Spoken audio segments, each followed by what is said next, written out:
Do you have a plastic container that you'd like to turn into a pair of earrings? Stick around and I'll show you how.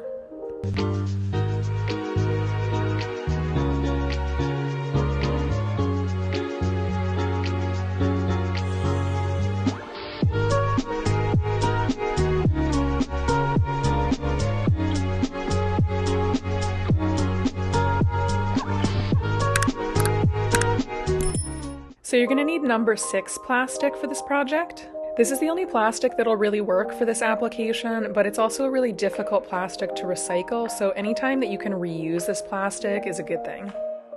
As is, the surface is going to be too slick for your colored pencils to actually leave a mark, so what we're going to do is make it a little bit rougher by using some sandpaper. I used a P400. That makes it just rough enough for your colored pencils to actually have some kind of surface to work on. After you complete this process, this is actually going to feel a lot like paper. Then you just want to cut off your excess so that you've got 2 pieces of plastic to work with. You can use any scrap paper to create the template for your design. For the initial shape, you only have to draw one side because you're going to fold it over and then you're just going to cut out that side and it's going to be mirrored on both sides. Now you're going to draw your design on the paper, and you don't have to draw this super dark. You're going to be able to see your design through the clear plastic. I decided to make mine like a Tiffany's stained glass, but you can do whatever design you'd like. Then you're just going to use painter's tape to tape your plastic over your design, and you want to make sure that your plastic is rough side up. I used Prismacolor, but you can use any colored pencils. And if you're doing a stained glass look like I'm doing, just remember that stained glass often has a couple different colors within one color section.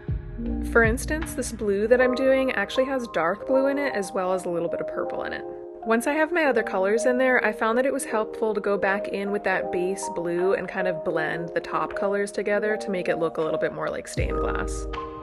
I ended up doing the same blending technique for the leaves as well as the branches.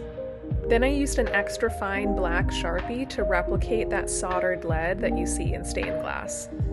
Next, you're going to outline your design with a pencil so that you know where to cut.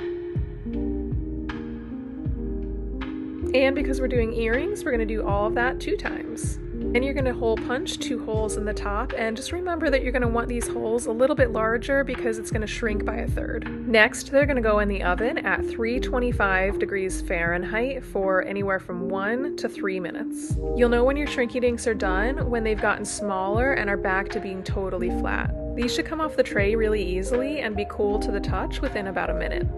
I decided to add these faceted glass beads to mine for just a little bit of extra shine. Also, you can get all of the hardware that you need for these at your local arts and crafts supply store. If you don't have any good local mom and pop shops, I definitely recommend Michael's over Hobby Lobby. And there you have it, they're finished. Also for reference, these are the earrings next to the original design so that you can see just how much they actually shrunk. Alright, thank you so much for watching. Let me know in the comments what you'd like to see next. Also, don't forget to subscribe to see all of my upcoming videos, and I'll see you in the next one.